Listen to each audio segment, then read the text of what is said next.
Okay.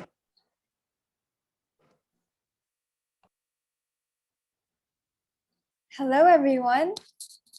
Thank you so much for joining us today for our second talk in a series of lectures and conversations coinciding with Gajah Gallery's ongoing show, Igusti IGAK Murniasih, Shards of My Dreams That Remain in My Consciousness, where we explore different aspects of Murni's work and legacy. So my name is Nicole of Gajah Gallery, and today we will be having a lecture by art historian Dr. Wulan Dirgantoro, who will discuss some of the themes she explored in her recent essay, Murni's Multifaceted Art, and in the past research she's done on Murni as well. I would just like to remind everyone, as early as now, that at the last 20 minutes of this lecture, we will be opening up the Q&A with our audience today. So feel free to type in your questions at the Q&A box at the bottom here, anytime throughout the talk, and we will respond to them later. But before I begin the lecture, I just want to give a brief background on the gallery for those joining us today, especially for those who didn't get to join us last week as well. So since 1996, Gajah Gallery has been a pioneering body in the Southeast Asian art scene, representing a portfolio of the region's leading artists, as well as engaging some of its brightest emerging talents. In 2012, we opened the Jogja Art Lab in Yogyakarta, Indonesia, as an experimental platform for artists to come together and produce works across various mediums. So Yao has worked with artists like Ashley Bickerton, Unazar, and Suzanne Victor. Like I mentioned earlier, currently on view at our Singapore space is the solo show of the late Balinese artist, Igusti IGAK Murniasih, Shards of My Dreams That Remain in My Consciousness. The show brings together a diverse collection of paintings and sculptures that span the artist's prolific decade-long career from the mid-1990s to 2006. Now, I'm so pleased and honored to introduce our speaker for today, Dr. Wulan Dirgantoro. So she is a McKinsey postdoctoral fellow in the School of Culture and Communication at the University of Melbourne. Her research focuses on gender, feminism, and trauma and memory in Indonesian modern and contemporary art. She is the author of Feminisms and Indonesia Contemporary Art, Defining Experiences, published in 2017. Together with Dr. Michelle Antoinette, Wulan co-curated the exhibition Shaping Geographies, Art, Women, Southeast Asia in 2019 that highlighted recent contemporary art practices by Southeast Asian women artists, also at Gajah Gallery. Wulan was also part of Ambitious Alignments, New Histories of Southeast Asian Art, a research program funded through the Getty Foundation's Connecting Art Histories initiative. So Wulan, it's such an honor to have you join us today. Thank you so much for agreeing to do this. And we can just go right in and start the lecture, if that's all right. Okay, thanks, Nicole. Thanks, Joseph, who will be helping us back up support. And thank you for Justip. I can see you in the audience as well for the invitation to give a lecture tonight, but also to Aisha and the Gajah Gallery team to asking me to be part of the Murni exhibition. It's truly an honor for me to be able to speak and to engage with you about Murni's works. So my introduction to Murni was really through the works of Ibu Carla Bianpun. So in 2005, Carla and Farah Wardani, both my colleagues in Indonesia, asked me if I would be interested to work on a book with them. And that's how I discovered Murni's works. But as we finished and published the book in 2007 with the accompanying exhibition, I realized that that I still would like to do more looking into Murni's work. So I continue researching on Murni for my PhD. So what I would like to do tonight is but to talk about a couple of themes in Murni's works, but also thinking about positioning her works in the bigger Indonesian art history perspective, particularly thinking about her position in through or looking at a female kind of centered writing of art history. So I'll share my screen. So I hope everyone can see that. Oops, I'll just jump straight in. All right. So that's the gist of the lecture. But really the extensive body of work of Murni before her untimely death in 2006 is really a testimony of her creativity and her relentless drive to create. Her creative practice that straddled paintings, drawing, and sculptures also unique in the contemporary art world. Her works have been seen as a reflection of her narratives, while at the same time, her works also hold a mirror towards the gender and the rigid gender and cultural norms in Indonesia and Bali in particular. So for 13 years, Murni produced a really large body of paintings, works on paper, soft sculptures, and her final work, a set of iron sculptures. I think the cataloging process is still ongoing, so we still have to hear the exact number of the works that she produced. But the subject matter in her work ranges from observation of daily life to reflection on death and sex. Importantly, this combination is delivered through her distinctive style of painting. Beyond the representation of her taboo subjects, the body in her works unsettles the understanding of femininity in Indonesian visual arts. Her confronting and yet compelling works represent the unbalanced relationship between representation of the feminine desires, and masculine reading in Indonesian visual arts. Despite the challenging nature of her themes, Murni's work still appeals strongly to us. Now, feminist art historians have argued that for many women artists, the emphasis on their biography often obscures their innovation, creativity, and experimentation in their art making. For Murni's works, the opposite is true. In Indonesia's predominantly Muslim society, the representation of sex and sexual pleasure during and after Indonesia's new order in Murni's works is highly unusual. And Farah Wardani, for example, has observed that the sense of pleasure is connected to the artist's own body as much as in her own art making. I will revisit this reading a little bit later. Now, Murni's introduction to Moko, Dewa Putu Moko, a senior artist of the Pengosekan School, and Edmundo Zanolini, or Mondo, who's also an artist, and her partner, seemed to help in unlocking the language that Murni needed to articulate her past.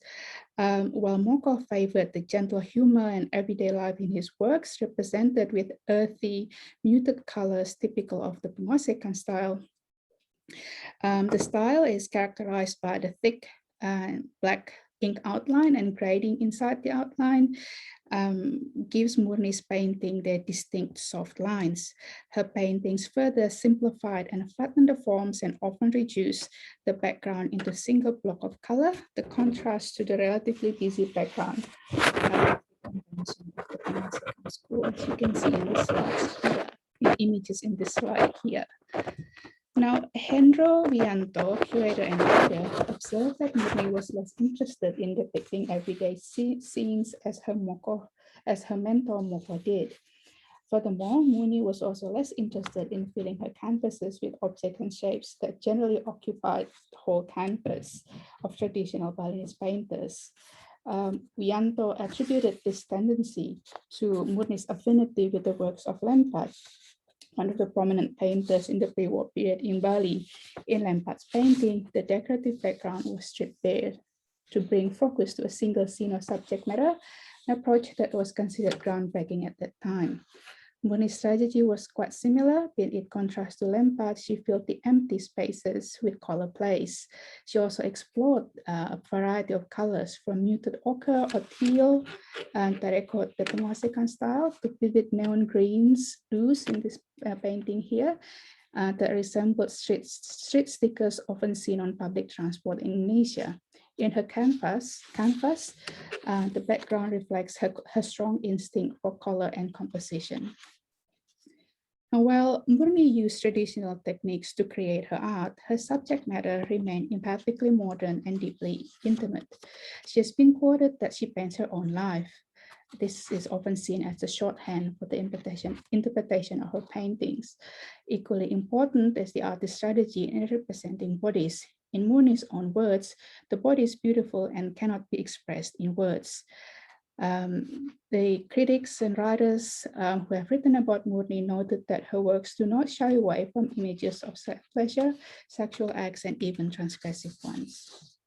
Now, Astri last week in conversation with Nicole mentioned some responses from her friends that she recorded about Murni's works appeared to confirm some of the opinions above, particularly towards some of the more confronting works.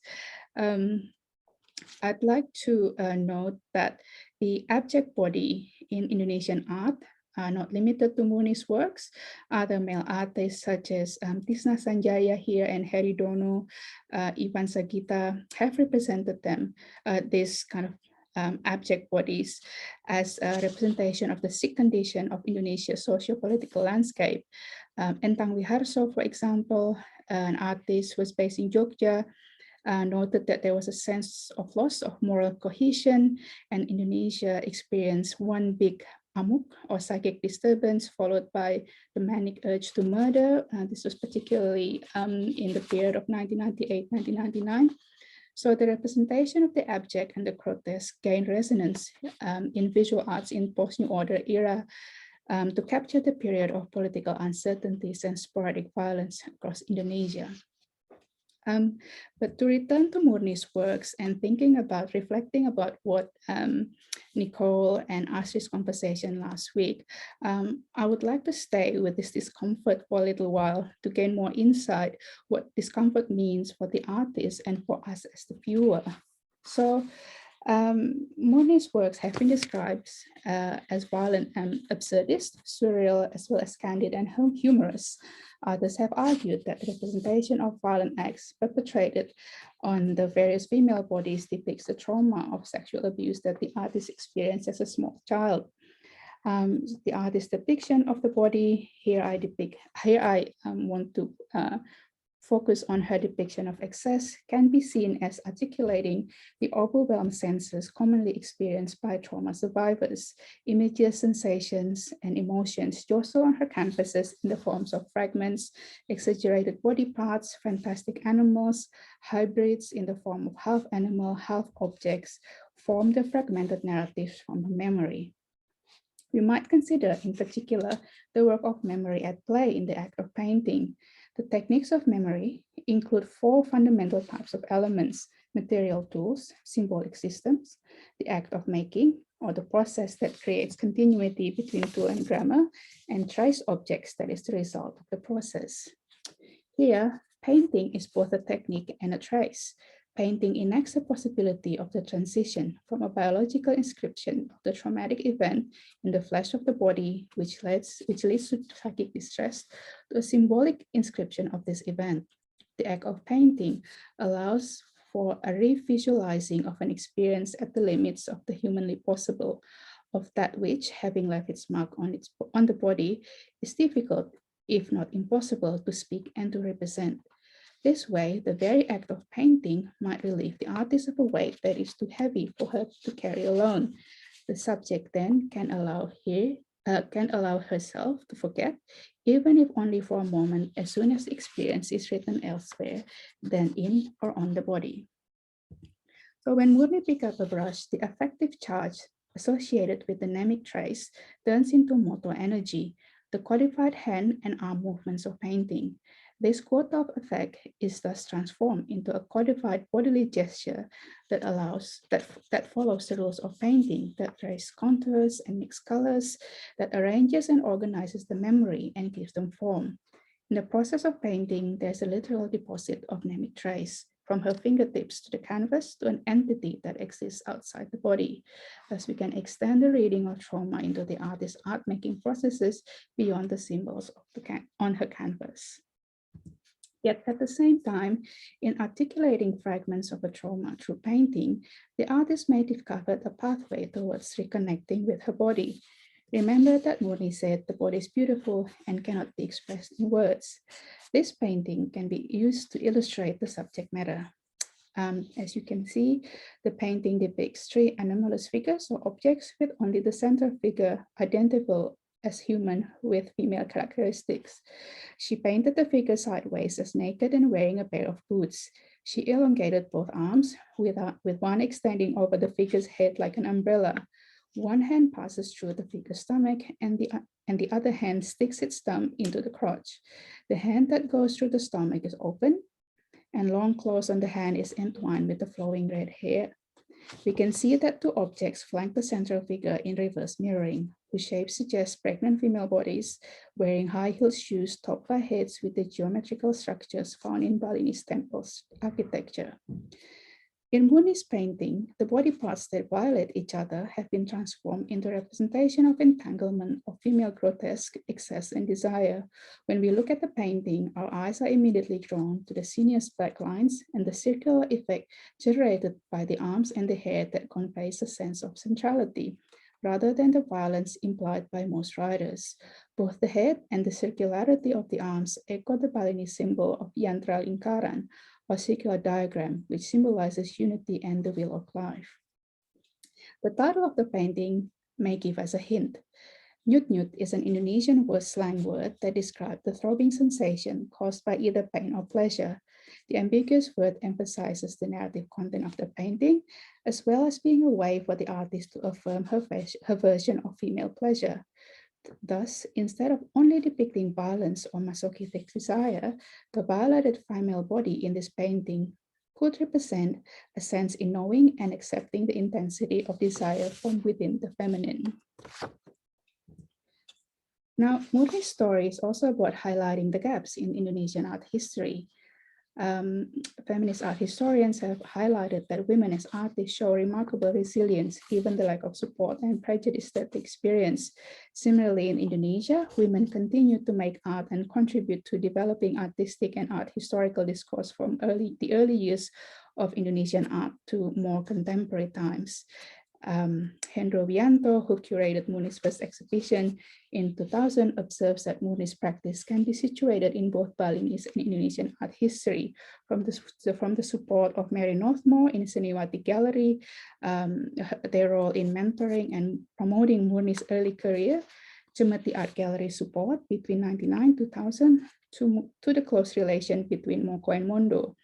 Alongside Ameria Sunasa and Kartika Affandi, Murni has been positioned as a trailblazer and a feminist icon in Indonesian art. Now, on paper, we can certainly note the similarities. Ameria, Kartika, and Murni are all autodidacts, self-taught, and have overcome tremendous personal struggles to become artists. The comparison with other women artists is largely drawn from their personal narratives, and it marked them as exceptional women.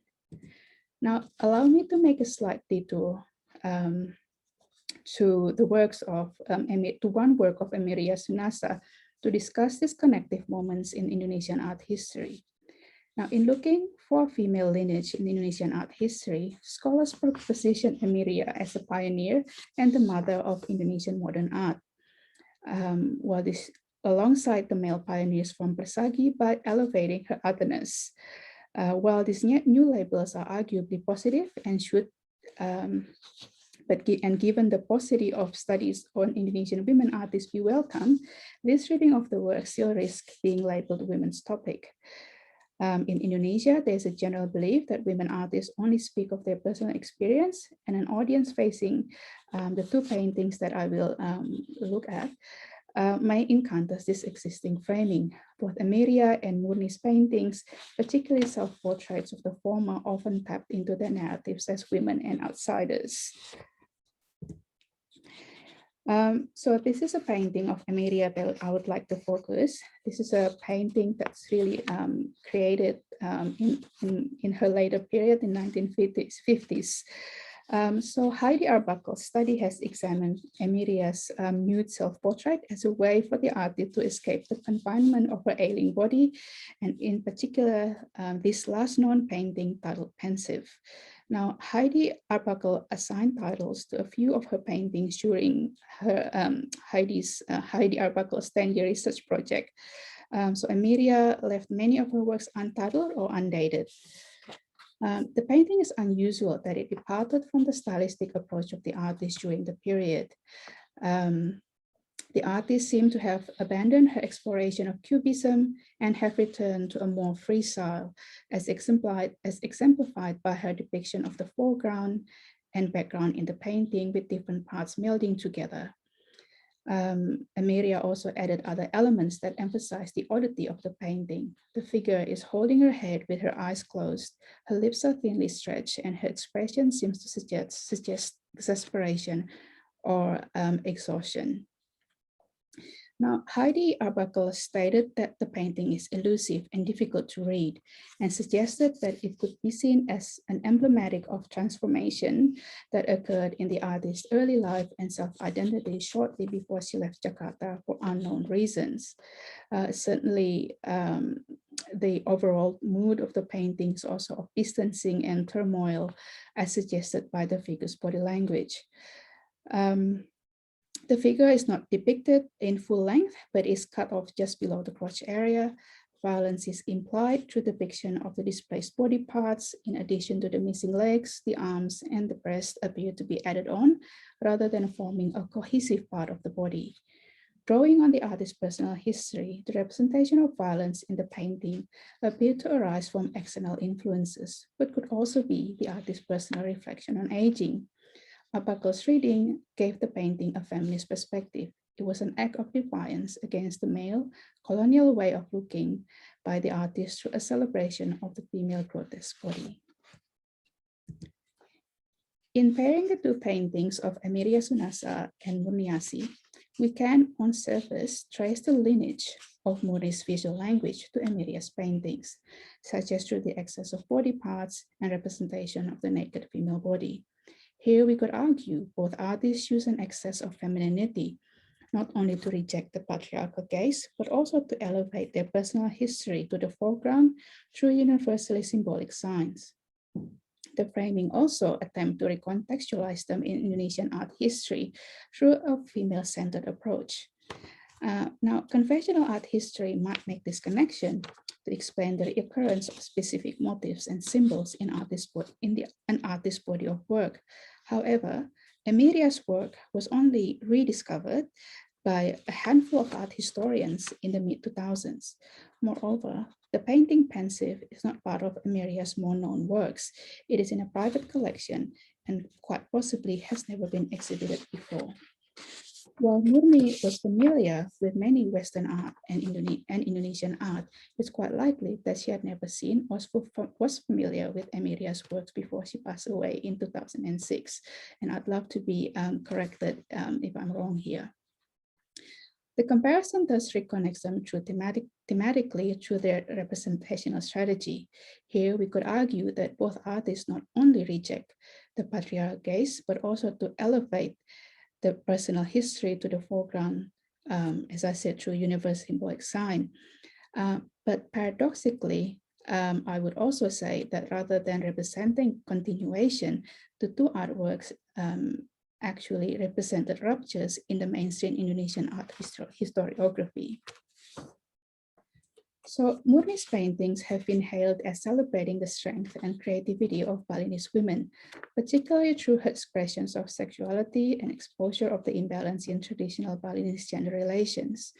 While Indonesian female writers such as Ayu Utami and Maisa Jenar Ayu have addressed to some degree the subversive female body in their works, discussion about the female body in Indonesian art is still centered on the prevailing view of the feminine ideal, notably motherhood, objectification of beauty, and also ethnic types. Murni's paintings of the body is not a reflection of her close connection with her Balinese context, but also as a strategy to emphasize otherness, that as something that is not simply superadded, which also undermines and problematizes patriarchy. While Murni's narratives shape her art making, at the same time, they also shape us as viewers. Her story and artworks that mark her as a survivor of sexual abuse gain new resonance with the global movement, both in Indonesia and globally. When Murni began her journey as an artist, we can see the important role of art in processing traumatic events in a new way. Art making provides Murni with an outlet when words fail. At the same time, Murni's body of work offers tantalizing glimpses into the possibilities of what a feminist art history in Indonesia could be, from refining terms and definition of feminism, whether as an ideology or artistic practice, writing art history outside the Java-centric scholarship, to a reappraisal of her paintings within the Anthropocene, as Astri last week wonderfully, linking the various symbols and connections and thoughts behind Murni's works. So in considering Murni in terms of the unfairness and suffering that she faced, we must not forget that Murni also had a wonderful time as an artist. Her vivid imagination, distinctive style, and unflinching honesty will always draw us into her works. It should be fitting to end this essay by returning to Murni's own words about her art. When this kind of works first shown at Seniwati, I was criticized by some of my colleagues, which confessed to feeling shame and embarrassment when they saw the painting. I just laughed at them. In my opinion, if my paintings happen to touch on so-called taboo subjects, why should I be ashamed? I don't want to place any limits on the creative process. I shall leave it at that. Thank you. Wow, thank you so much, Wulan, for that lecture. Thank you so much. And yeah, we're actually approaching like the 30-minute mark, so it's great. Oh. Yeah, so we're opening the Q&A for our audience today. To just, if you see the Q&A box at the bottom of the screen, you can type in your question there, and Wulan will be answering them. So we still have some time, but actually, I have my own question as well, if it's okay. Because you talked today about how Murni's work, she highlights gaps in Indonesian art history.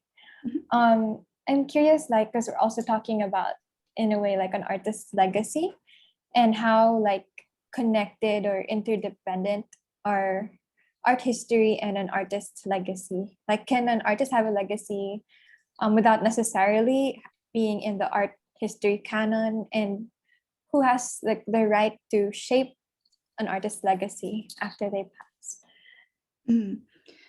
I think we need to think again that, when you're thinking about legacy, you also need to think of the broader picture of, the art ecosystem. Right.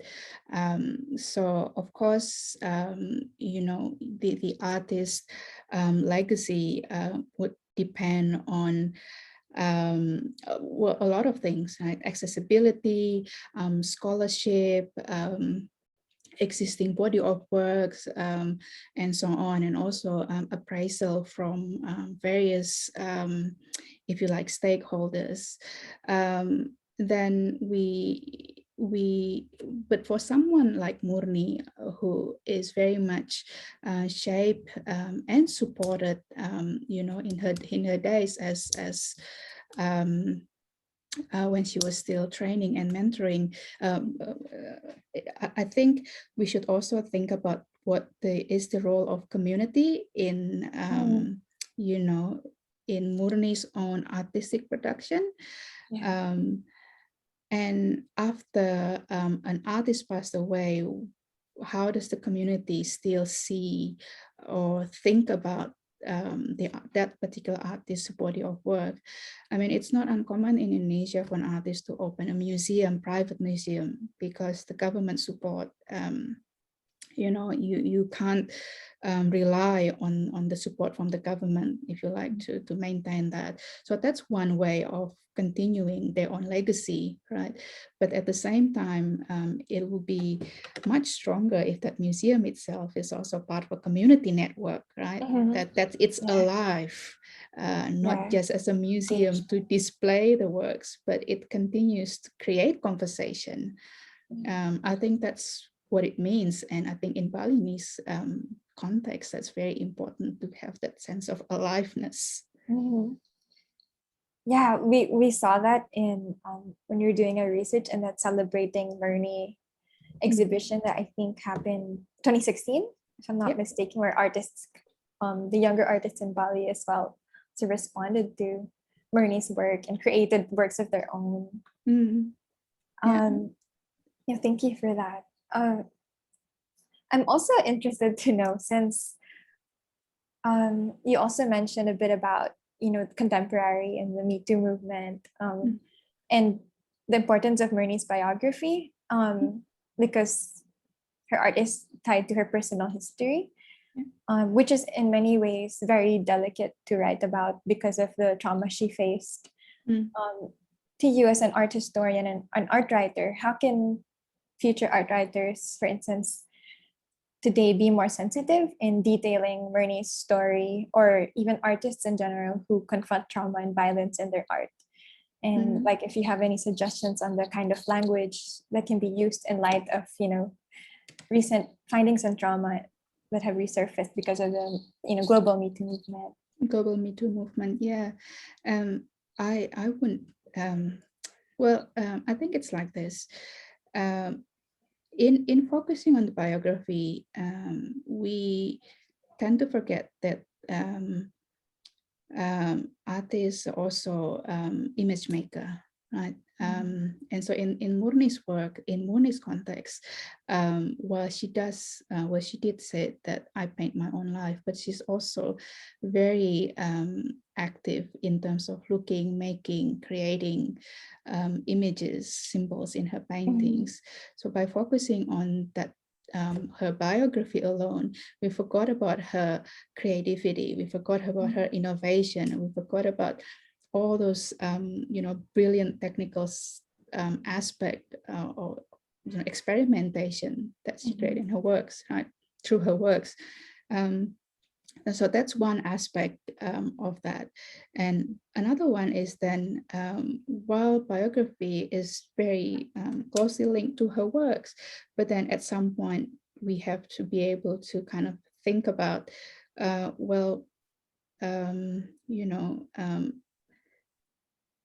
what do I do in order, as a writer, as a researcher, not to repeat the stories of abuse, story of violence and trauma, because there's also an ethical responsibility, as you said, to think about not just to the artist, but also in terms to the viewer, the responses to such works of writing, piece of writing.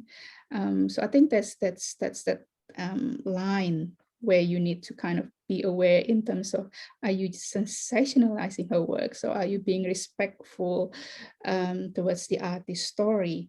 Because in a way you are being passed on her story, right? And you want to respect that without exploiting, if you like, or sensationalizing her someone's difficult past. And how do we do this? In the current Me Too era, a lot of conversation revolve around survival, resilience, right? So that's one aspect that we need to think about as well, that many prefer to look as survivors and their resilience rather than the traumatic past. I suppose that's a duty of care, right? When you are being passed on these difficult stories. That's a nice phrase, the duty of care, to think of while writing about an artist. And I guess just to follow up, like kind of connected to the contemporary time and the interest in Murni's work, because we know that recently also in the past few years, some institutions and biennales have also been very interested in Murni's work, both in Indonesia and outside of Indonesia. And to you as an art historian, what do you think this reflects on the current, I guess, would you call it state or the atmosphere of the international art world's receptivity to art like Murni's? I think it's really interesting because finally, not finally, I shouldn't say that, because it's been a long time when we think about Indonesian contemporary art. It's really contemporary art that's dominated by certain certain cities and places. So it's often very Java-centric. Yeah. And Balinese art history has always situated somewhat outside the general conversation on Indonesian art history. So it's very exciting to see that the interest in Murni's works also bringing that aspect, that different conversation about Indonesian contemporary art. And Murni's work, along with her peers, bring that interesting aspect, and particularly also thinking about the issues of gender and sexuality that hasn't been talked much when you think about Indonesian contemporary art, if you like, from so that's very exciting development. It's a good sign. We actually have a question here from Renan Laruan. Yep. So I'll read it out loud. Thank you for such a generous introduction to Murni's works, Dr. Wulan Dirgantoro. Based on your research, I wonder if you could briefly share with us some crucial turns in themes or frameworks in which Murni's practice and works have been mediated curatorially. Perhaps some thoughts on the development of her exhibition history in Indonesia or in Southeast Asia. Thank you for that. Yeah, thank you for that question. That's a really good question. So at the moment, the interest in Murni's works are really centered on her individual works, so not so much on kind of exhibition history, but actually, as I indicated in the slides, that there's already a growing number of exhibitions on Murni and about Murni and with Murni as well. But this is really a recent development. And I suppose this is a really still an unexplored part of Murni's legacy, right? So that is something, a conversation that I would like to see. But I want to point out this is one exhibition, if you like, from Parasite in Hong Kong. I think that would be a good example, no, Nicole? Yes, it's a great example. Yeah. Okay, so I need to check on my the dates again. But so Murni, she was a domestic helper. When she moved from Makassar to Surabaya, she worked as a domestic helper for a while. Now, as you know, in Hong Kong, there's the big community of migrant workers, and so Kunci, a research culture studies center in Jogja, worked together with Parasite in Hong Kong to create a series of reading groups for migrant laborers. And so at the end of that project, they published a book and then eventually created an exhibition. And it was really interesting that they selected Murni's work in that publication of migrant laborers writing, and also in the exhibition that accompanied afterwards. So there's that connectivity or shared story, if you like, of that history of labor, female labor in particular, and how Murni's work seems to kind of, exemplify, if you like, that duration of work, right? And then subsequently, in the last Jogja Biennial, Dr. Banyo, yep. So Murni's work was also exhibited as part of the I think Taiwan Pavilion, if I'm not mistaken. And that's really interesting to think about Murni's connection with other works and other female artists, if you like, in Southeast Asia. I curated an exhibition with Michelle Antoinette, also linking that experience of Murni. I hope that sort of answered the question. It's very informative. We actually have we have two more questions here. One from Kai. Thank you, Dr. Wulan, for this insightful sharing on Murni's oeuvre of works. It is truly enlightening. May I ask on some of the formative approaches you embarked on to begin your research on Murni's artistic practice? Okay, so thank you, Kai, for the question. So for me, it really started with conversations. It really started with the sense of,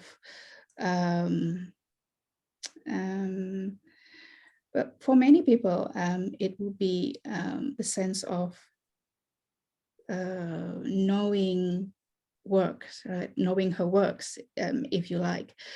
But I think it's also the sense of conversations and connections that drove me into doing more research and more thinking about Murni, because I mentioned in the lecture, many of women artists are considered to be exceptional and singular, and so therefore it sounded as if you putting them as in separate or outside or unique of their network, where we know that's not the case, because Mary Northmore and Seniwati Gallery highly supported Murni, and Murni worked with or collaborated with Moko and Mondo, right? So there's this interesting dynamic that's happening within the local, if you like, art ecosystem. And so that's where I feel that you need to embed the practice of the artist within this network, not only as social or singular or exceptional cases. Then you can get the sense of, okay, so what is their contribution to the bigger conversation about art and art history and writing and so on. Yeah, I hope that's helpful. That's great. Yeah, thank you for that. And thank you for the question, Kai. Jasdeep has a question as well. He said, there hasn't been much comment or information about her show at Sameti. I think he's talking about the one in 1999 or 2000. Yeah. Any thoughts on that, if any? Was there a particularly significance of that show? Thank you. Thanks, Jasdeep. I think we've talked about this a while ago, but I think the significance of that show is really that it really focused the attention on Murni's body of work in 99, particularly in Jogja. I know that Murni was already quite known before that, but I think what that Cemeti showed, there's really this kind of centering, right, of, you see Murni's works in Jogja, like this significant body of work there. And certainly that's also, when Mela and Nindit also began to kind of, not began, but, seriously promote that Murni's works there. That's my thoughts on that. But yeah, I think there should be more research done on that, comment that as well. I would love to go back and think about the responses of the audience who first came to that show. I've spoken to Mela and Nindit about that, but yeah, thanks Jasdeep for reminding me that. Interesting research to get into. We have another question by an anonymous attendee. Can't wait to see the paintings in person. Just curious about the process of archiving Murni's body of work. Who has been seeking her works, and do you think there are more paintings that have not yet been discovered? Seeking as in could I just clarify that seeking as in archiving her works or looking after her works?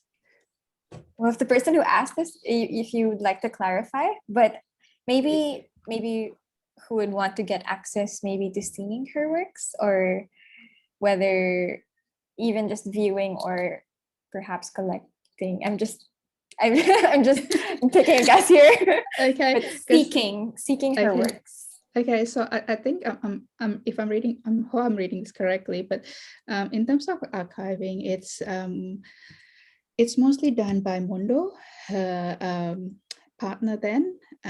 So Mondo actively photographing, archiving, taking notes of of all her works, or the ones that that's in her studio, and so so that's a really significant work that he has done, because without archiving and cataloging, we would have lost a lot of this information about her works, because I think we also need to consider the condition of how the works are being kept and so on. So that's a really important work that's been done.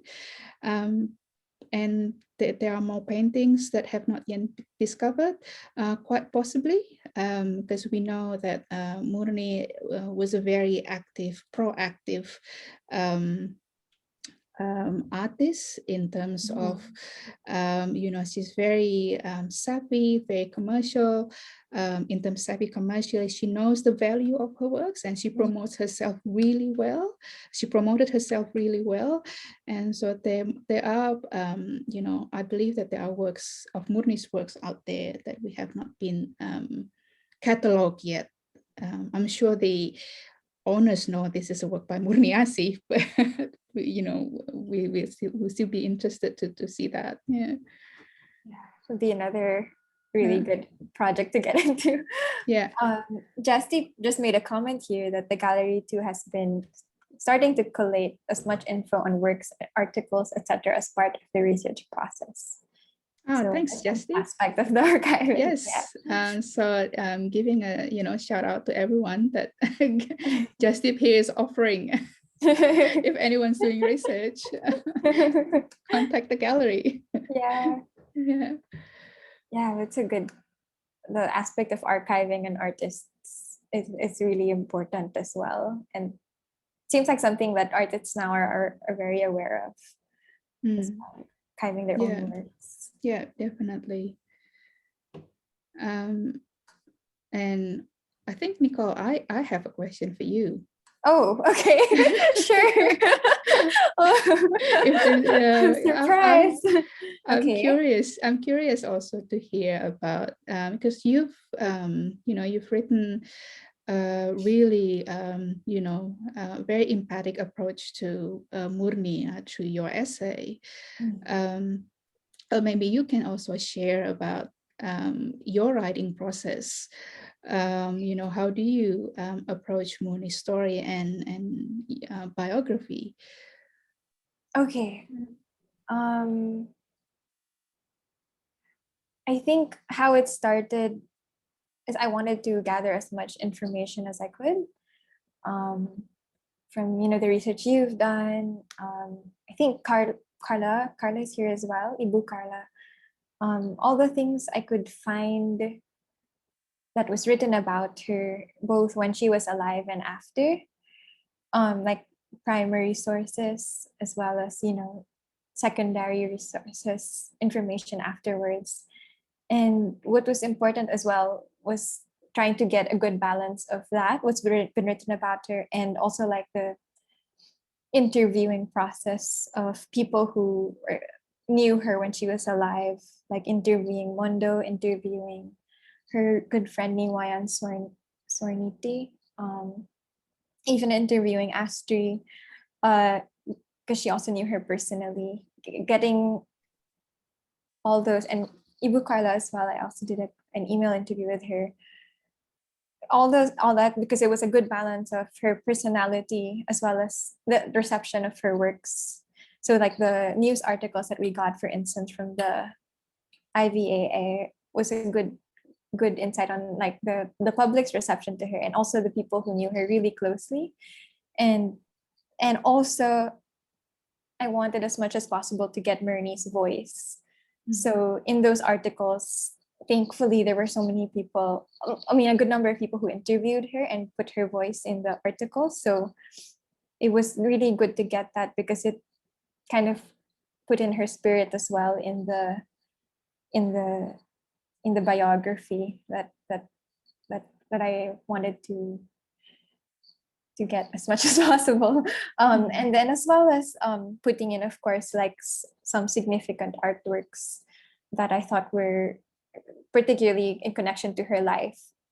For instance, the ones in the picture that you put as a background, the iron sculptures at the end of her life, that was really a really important discovery, I think, when I was reading about the significance of that, because she created those at the end of her life, when she was already diagnosed with cancer, and she wanted, when I was speaking to Mondo, it shows kind of like her desire even up until the end of her life, which is to leave with something permanent.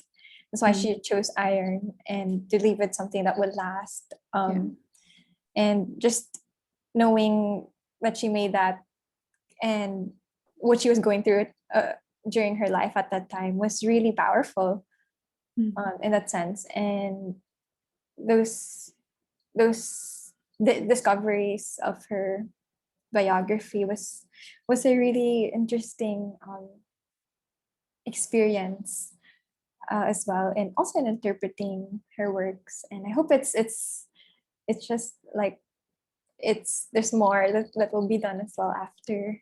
Yeah. And it's also why I asked you that question about writing on her biography, because it is a challenge in a way, when there's that, you feel that ethical obligation as well, because handling someone whose story is very delicate, to do it with as much empathy and truth as possible. I think it's important to keep that balance, right? But also I guess, acknowledging that discomfort. Yes. A lot of her works are actually showing that discomfort, that it forces us to see, to look. But then when you're acknowledging that tension in looking, then how do you transfer that in your writing, right? When we want to be factual, but at the same time it's empathic. I think this is where that strength in thinking and writing and looking at Murni's works actually have been very productive for me. So it's not just about, writing about the contribution of women artists, but and then kind of thinking about challenging or rewriting art history canon and so on. But it's also about that productivity, writing towards looking at or facing that sense of discomfort, because her works are confrontational, but some works, it's very much a part of her works. It's very much part of her work, correct? Yeah. Wow.